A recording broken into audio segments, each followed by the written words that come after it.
Hello, my name is Susan Sutherland. I am a minister at Maastricht Parish Church in Aberdeen. Thank you for joining me on Good Friday, the day that Jesus died. Caitlin was ushered into the world on the 15th of September, cushioned by the loving prayers and happy plans of her parents. The birth of their first child having been eagerly anticipated. Caitlin was tenderly embraced as a treasured blessing from God. Within moments of her birth, the doctors expressed concern over several physical problems. 6 weeks later, Caitlin was again tenderly embraced, this time by the one who had created her, and he welcomed her to her heavenly home. And those of us who had had the privilege of being part of her brief life on earth were left with tears in our eyes, pain in our hearts, and questions on our minds. Why? Why? Why? The problem of pain and questions about suffering are as old as the human race, until it becomes personal, until it is our homes, until it is our children and our loved ones who are hurting. Everyone's world has been completely rocked with the coronavirus pandemic. Normal life has gone and people are gripped with fear. Much of the world is in lockdown. People are feeling isolated, they're feeling alone, separated from loved ones, locked into small houses or flats, living with family, which at times can be difficult. And here in the UK, thousands of people have died already. Families have been left devastated, and we are asking questions like why, why, why? Some of the words spoken by Jesus as he hung on the cross are, my God, why have you forsaken me? The words, my God, why, have echoed down through the centuries. Jesus was crucified like a common criminal. He was nailed to a cross, he was isolated and rejected by his friends. And some of his own family called him insane.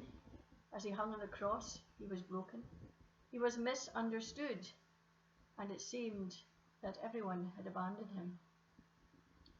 But did God abandon Jesus on the cross? As some scholars have suggested, did God turn his back on his son? At the cross, I believe we see God identifying with every man and with every woman in their suffering.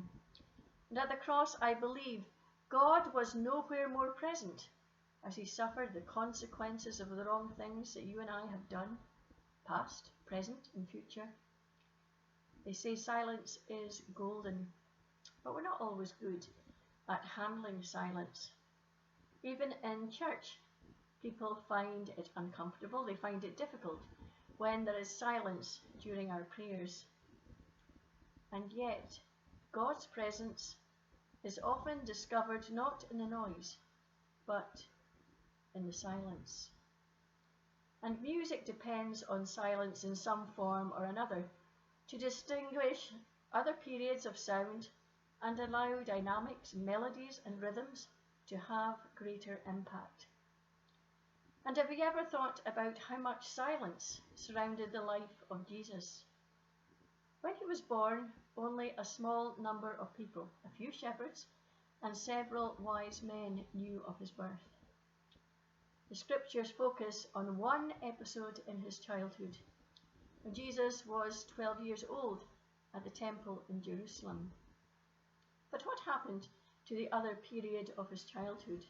What happened in his young adult years? Most of his life is unknown. The scriptures are silent. When he stood before the high priest, before Herod, and before Pilate, he was silent. When he prayed in the Garden of Gethsemane, my God, take this cup from me, he received only silence from heaven. When he hung on the cross and cried, my God, why have you forsaken me? Again, there was only silence. So what does all this silence teach us? Maybe it reveals that God does not explain to us the mystery of suffering and pain, and rather than an explanation, God gives us his presence. And we do not grow in faith during life's good times. We grow when we press through life's difficulties and never give up. And so as we continue to go through this time when so many are affected by the coronavirus pandemic, let us remember that God is with us, that we are not alone. The God who was in Christ on the cross is present with us also. So let us pray. Loving God, thank you for your presence. We are never alone, for you are always with us, even when we go through times of suffering, like the one we're experiencing now with the coronavirus pandemic.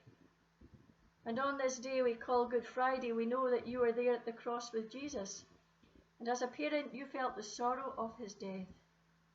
And teach us, Lord, to live with the good and the bad, the times of celebration and the times of despair, realizing, though we may not know it or feel it at this time, that you are present in both. Amen. Once again, thank you for joining me. Please pass this message on to someone else. We are living in a time of huge tragedy and crisis as a result of the coronavirus. But the message of the gospel is that God took the greatest tragedy, the cross, and turned it into the greatest triumph of all time through the resurrection. The message of the life, the death and resurrection of Jesus, it is a life-changing message, and it's more relevant than ever, and it's also more needed than ever at this time. So God bless you, my friends, during this Holy Week. Amen.